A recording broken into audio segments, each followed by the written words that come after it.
Hey there! Welcome, Dragon family! Araya here, author of The Dragon Within, and one of your fellow dragons. I know some of you feel that. We've been having a lot of discussion and questions lately coming up about, can I actually be a dragon? In my meditations, I connect with dragons, and I feel like I'm a dragon. Is that possible? So with that whole idea is the concept of the DragonHearts. Hey Kayla, nice to see you. Good popping in. I'm just getting started. So just talking today about the question that's come up about people feeling like they're so connected to dragons, but they actually get a sensation, not everybody, but some, that they are the dragon. And how can that be possible? How can I feel like I'm actually the dragon when I'm flying with them or when I'm connecting to them?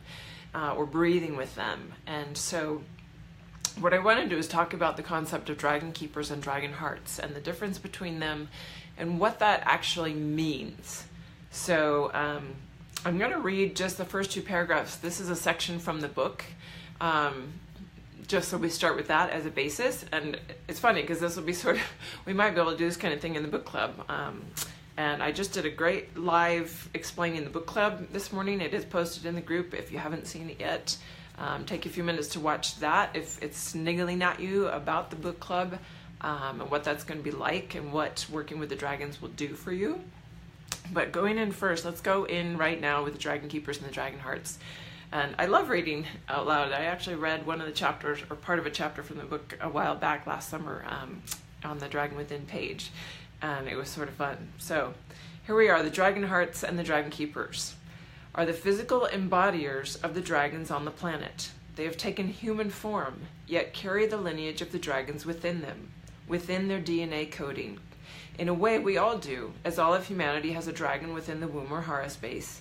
The hara is the man's womb space. Yet some seem to hold a deeper connection or role to play with the dragon energies. This is now awakening in many as a more concrete knowing versus a historical simple fascination with or interest in dragon art and lore that they may have experienced. These individuals carry the energetic presence of an actual dragon that has been sleeping up until now, either in their spine or in their heart.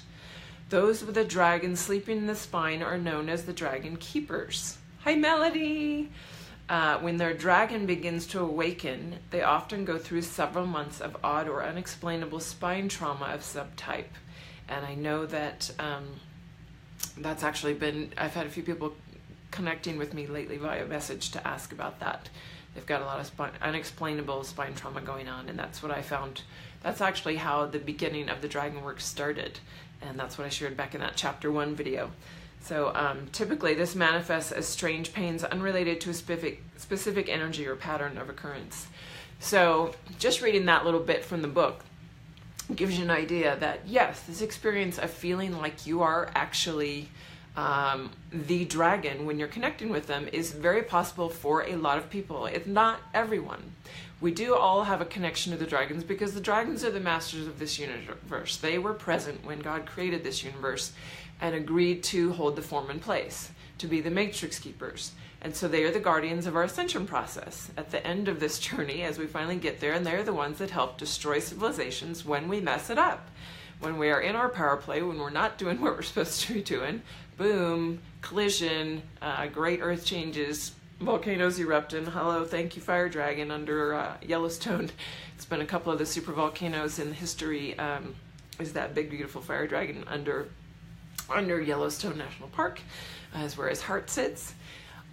So yes, they are our guardians. So everyone is connected to them in a way, and yet there are others that are actually beings that in the dragon realms, in other universal spaces, have been incarnate as a dragon, and that might have been their first creation. They might be their first source, and that's what I feel for me is that's my first home. That's where I began my journey in form, and so when I connect to that, I feel me as the dragon. I feel that really strongly.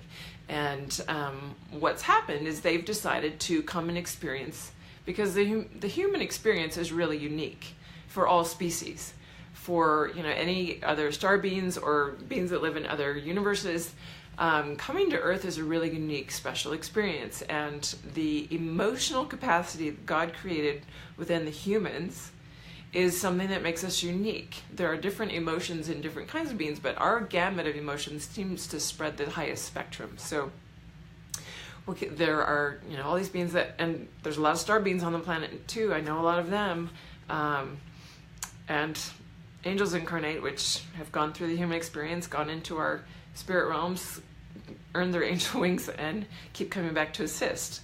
So we've got all these different beings here coming to have experiences, because humanity, as I just said, has this gamut of emotions. It's got this just really different journey and different way of using the body and different way of interacting and different creative forces. So being a dragon, choosing to come into human form, could have been many, many, many eons ago even, because there are those of us who remember lifetimes in Atlantis, right? 65,000 years ago, I think it's been established as. Ancient Egypt, 5,000 or 6,000 years ago. Lemurian times, a lot of people connect with that and memories of that. So really ancient, incarnated many, many times, messed up in other civilizations, got to see the destruction, and have come back now, and here we are in present form going, okay, we're going to get it right this time. And so some of us, knowing that and having all this experience, have said, I'm coming down onto the planet now, and I know this is my experience. It is my job to come and help awaken those so that we don't mess it up again. All of us want to ascend into the heavenly realms, into the angelic realms with God as source. And when we get to that place, there's a different level at the 22nd dimensional sphere where we can actually connect to all those other beings from a different way, rather than coming through the central galactic sun. So anyway, I'm digressing because I want to talk about the DragonHearts and the DragonKeepers. And so yes, here we are. This dragon in form comes in as a human. So now you're having these experiences and you feel that dragon part of yourself. And some people, when they connect to that, they feel it really, really deeply in their heart. And this is where I differentiate between really the DragonKeepers and the DragonHearts. It's not just that one awakens in the heart or one awakens in the spine. The DragonHearts, definitely, you feel that connection deeply in the heart.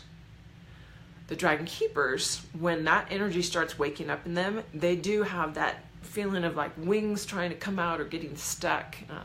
A lot of mid-back, right through the thoracic, between the shoulder blades, crunched up spine as things are shifting, moving. And it can take a couple months when that happens if you don't have any assistance to move it through and shift it and bring it all the way out energetically.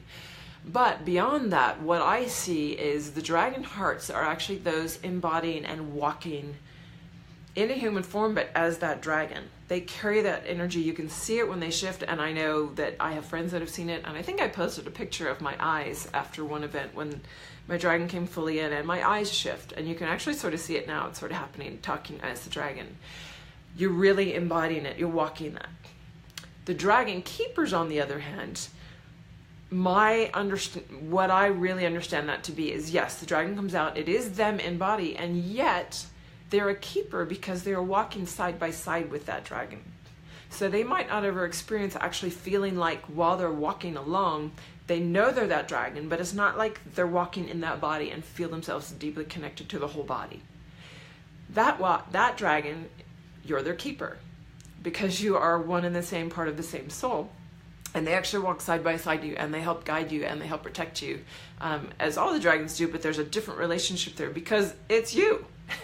It's almost like your BFF, you're walking side by side, going along through the journey, and sometimes that DragonKeeper, the dragon part of that relationship, steps out ahead and moves obstacles out of the way, or helps bring things into your path so that you actually run full force into them and see something that you otherwise would have missed, a class or a book or a path you need to take on your life, a new job opportunity, a new relationship that's going to connect you with the right people or the next step in your path.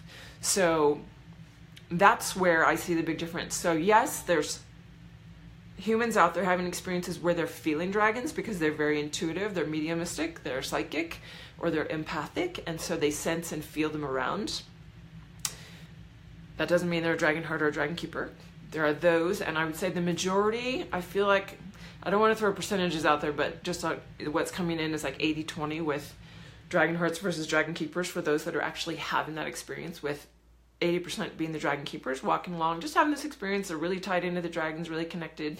And I see that with even a lot of people that are totally disassociated with their spiritual journey.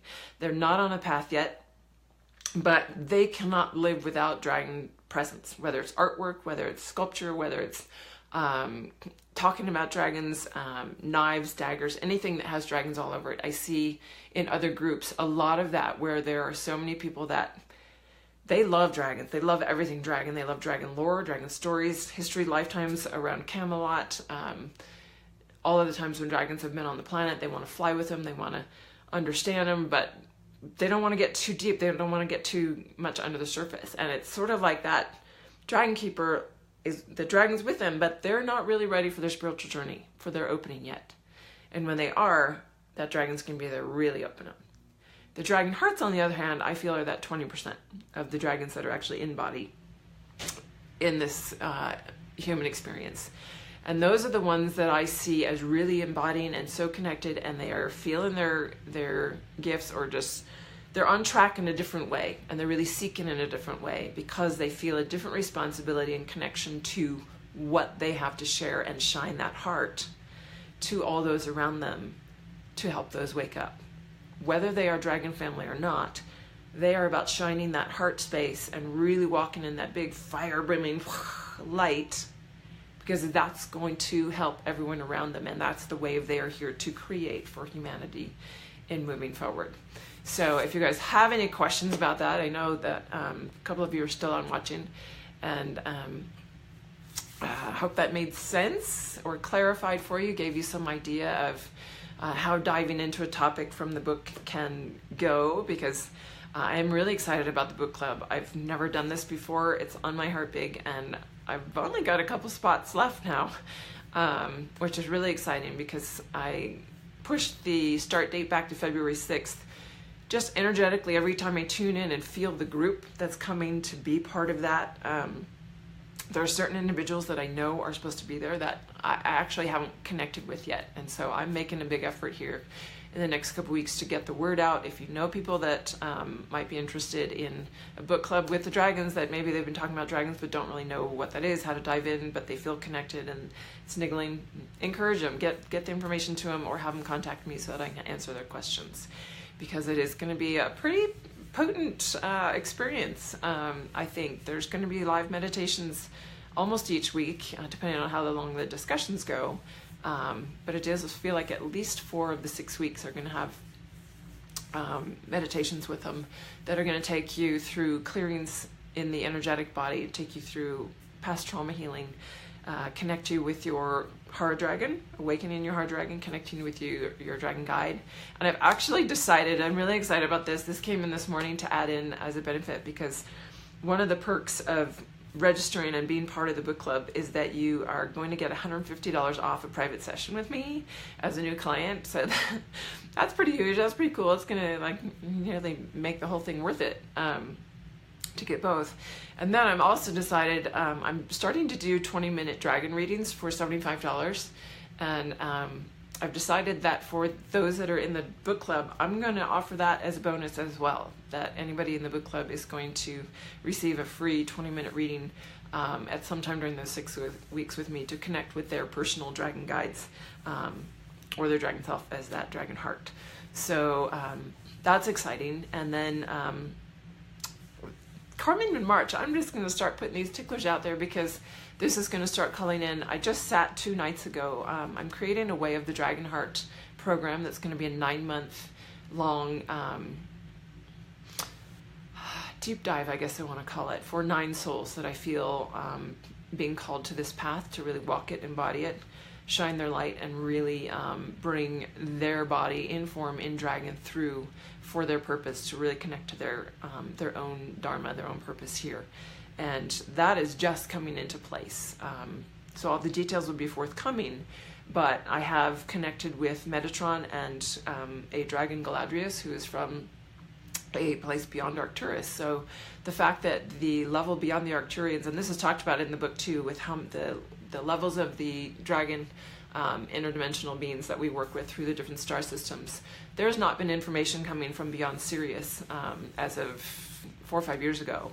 And just recently, I've become very aware of levels actually beyond the Arcturians, which is the furthest that the book actually took it, with information, are starting to work with us. And Galadrius has showed up and presented himself. He doesn't even have form. He looks like a black hole, but you can see this translucent shape of a dragon. He's so beautiful and so incredible. And he is like a being as powerful in the hierarchy as Archangel Metatron is to the Archangel realms. And so he is actually facilitating, and this was a really, I just have to share this before we get off, because this was so powerful, in sitting with the geometry and the form of the symbol that's coming through with the Dragonheart, the Way of the Dragonheart program. I sat with both Galadrius and Metatron the other night, and when I focused on it and sending the chime out, or sending the call out to those 9 that are going to be participating, all of a sudden, and sometimes you forget because there's so much work. This book is over 100 pages of intense, not only metaphysical information, but mantras and work with specific dragons of different levels and layers. And, remembering all the different pieces in any instant is, not part of my brain. But as I was working with Galadrius and Metatron, sitting in meditation, and all of a sudden I felt, as the call went out to these 9, this chiming, almost like a clock tower. Boom. And that vibration frequency went out specifically to that individual. And there were 9 of them. There were 9 chimes that came out from Galadrius's being to send that call out. And I got chills. I'm getting chills again just talking about it.